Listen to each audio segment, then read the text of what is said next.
संबोधन से हमें अभी अनुग्रहित करें। जिला पदाधिकारी महोदय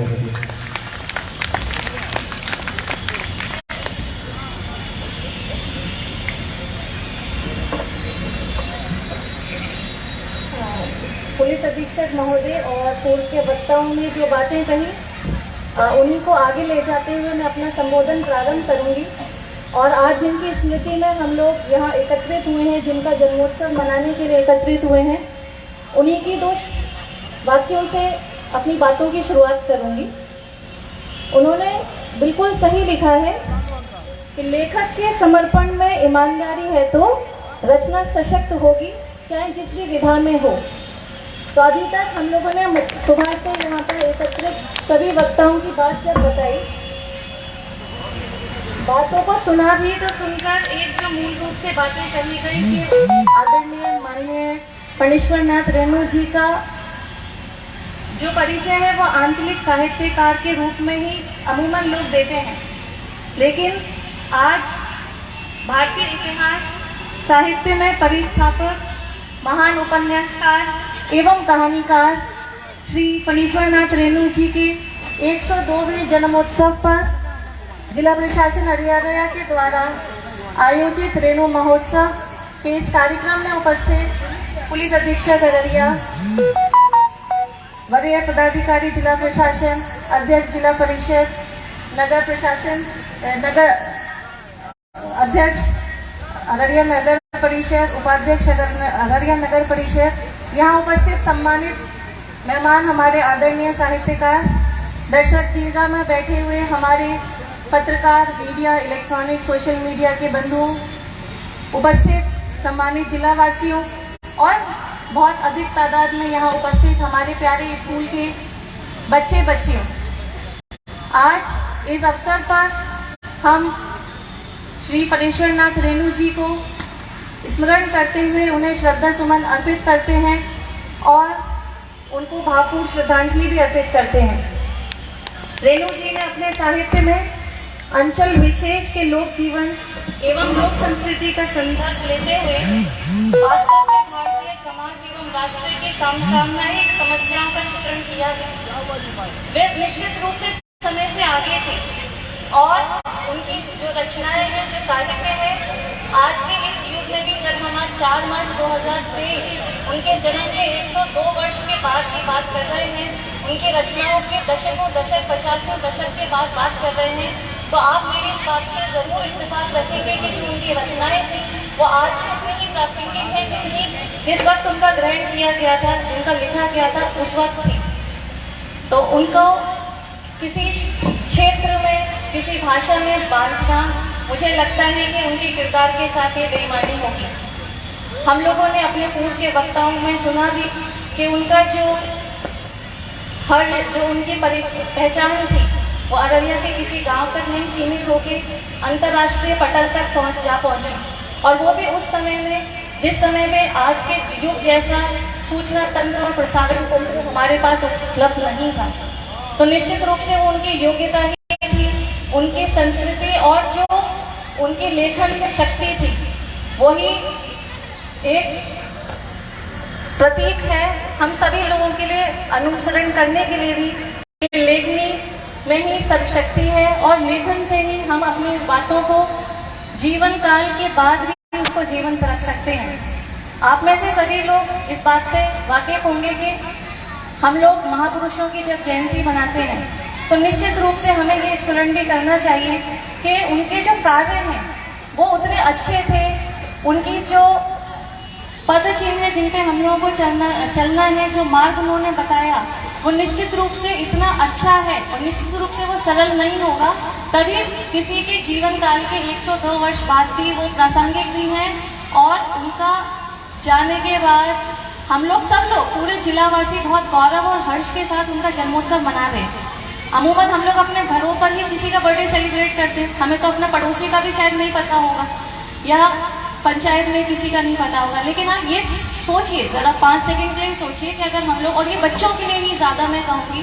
क्योंकि आप लोग यहाँ पर हैं, आप एक बहुत बड़ी शख्सियत के जन्मोत्सव के उपलक्ष्य में जो आयोजित कार्यक्रम है उसकी भागीदारी हैं, तो आप ज़रा एक पल ठहर के ये भी तो सोचें कि हम भी उनके जैसा अच्छा कुछ काम करें, ताकि हमारे जाने के बाद भी लोग हमारी स्मरण करें, हमारी जो जीवन काल में बताई हुई बातें थी उनका अनुसरण करें, और हम लोग भले ही लेखन में उतनी उपलब्धि नहीं हासिल कर पाए, लेकिन उनसे प्रतिभा या प्रेरणा लेते हुए जिस क्षेत्र में हमारा दिलचस्पी है हम उस क्षेत्र में आगे बढ़े। रेणु जी के बारे में ही बहुत बातें कही नहीं, बहुत सारी बातें जो मुझे कहनी थी मेरे पूर्व के वक्ताओं ने कह दी। तो समय क्योंकि बहुत देर से ये कार्यक्रम चल रहा है और हमारे सम्मानित साहित्यकार की वाणियों को सुनने के लिए सभी दर्शक इंतजार में हैं, तो हम उसी का सम्मान करते हुए बहुत संक्षिप्त में 2-4 बातें और बताएंगे। सभी लोगों ने बताया कि उन्होंने उनकी जो गाथाएं हैं, जो साहित्य है, जो लेखनी है, कविताएं हैं, उनको पढ़ा। उसमें मैं भी अछूती नहीं हूँ। मेरे प्रतिस्थापन के बाद उनके जो रचनाएं हैं उनसे मैंने 2-3 रचनाओं का पढ़ा। हाल में ही 1-2 महीने पहले मेला आंचल पढ़ा, और मैं पूरे दावे के साथ कह सकती हूँ कि वो आज की तारीख में ही उतना प्रासंगिक है। जब हम अपने सामाजिक जो फैब्रिक है उसकी बात करते हैं तो बहुत सारी चीज़ें जो उस प्रसंग में लिखी गई हैं कहीं ना कहीं द्रष्टव्य ही हैं। इसी रूप में मेला आंचल, पढ़ती पढ़ी कथा, उपन्यास एवं ठुमरी कथा संग्रह को वैश्विक ख्याति प्राप्त हुई है, क्योंकि उनको समय से आगे माना जाए, उनकी प्रासंगिकता आज भी है। और इससे मुझे लगता है कि कोई भी डिफरेंस ऑफ ओपिनियन नहीं होगा। जिसने वो रचनाएं पढ़ी हैं तो निश्चित रूप से वो पाएंगे कि 2023 में भी वो उतनी ही प्रासंगिक हैं जितनी उस अवधि में लिखी गई थी, जब वो उस समाज के चेहरे को या दर्पण को आईने की तरह उस किताब के माध्यम से बताया गया था या उस साहित्य के माध्यम से बताया गया। उनकी रचनाओं में ग्राम्य जीवन की छोटी बड़ी घटनाएं, आचार विचार, रीति रिवाज, पर्व त्योहार, रूढ़ी, अंधविश्वास तथा राजनीतिक जीवन को बहुत ही संदिष्ट एवं तथ्यात्मक चित्र मिलते हैं। हमारे पूर्व के वक्ताओं ने कुछ चित्रों का, उसमें चित्र जो कैरेक्टर्स हैं उसके बारे में बताया है। आज भी डॉक्टर प्रशांत होंगे और जो चरित्र हैं वो निश्चित रूप से होंगे, भले ही उनके नाम बदल गए होंगे, परिस्थितियां बदल गई होंगी, लेकिन रेणु जी एकमात्र एक साहित्य मान लेना उनके जीवन के कुछ महत्वपूर्ण उपलब्धियों को नजरअंदाज करना होगा।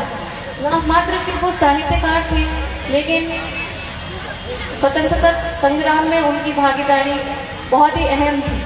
उसके बारे में भी पूर्व के वक्ताओं ने अपने बहुत डिटेल से बताया है। और जिला शिक्षा पदाधिकारी ने अपने संबोधन में बताया कि उन्होंने अपनी स्कूली शिक्षा इसी प्रांगण में ग्रहण की। यह मेरे लिए और भी गौरव की बात है। ये मुझे आज के कुछ चीज़ें मैंने आज के पूर्व के वक्ताओं के संबोधन से भी सीखी और अपने जिले के बारे में जाने। तो यहाँ पर उपस्थित बच्चों के लिए ये सीख जरूर है कि हम लोग हमारे जो महापुरुष हैं उनके जीवन से बहुत चीज़ें सीखें, उनके जीवन का अनुसरण करें और अपने जीवन में अनुशासन जरूर लेकर आए। हम आज इस कार्यक्रम में हैं या अन्य इस तरीके के किसी भी कार्यक्रम में अगर उपस्थिति हो, हम लोग अपने महापुरुषों की पुण्यतिथि मनाएं या जयंती मनाएं, तो बच्चों से विनम्र आग्रह भी है और आप लोगों को एक अनुरोध भी है कि आप जब भी इस तरीके के कार्यक्रम में आए तो जिनकी पुण्यतिथि, जिनके जन्मोत्सव के कार्यक्रम में आप भाग लेने के लिए आए हैं तो उनके बारे में ज़रूर जानकर आए। आपको उनकी जीवनी से बहुत सारी अच्छी बातें सीखने को मिलेंगी।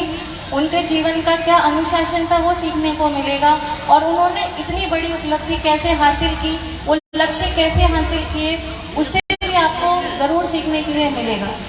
क्योंकि कई बार ज़रूरी नहीं है कि हम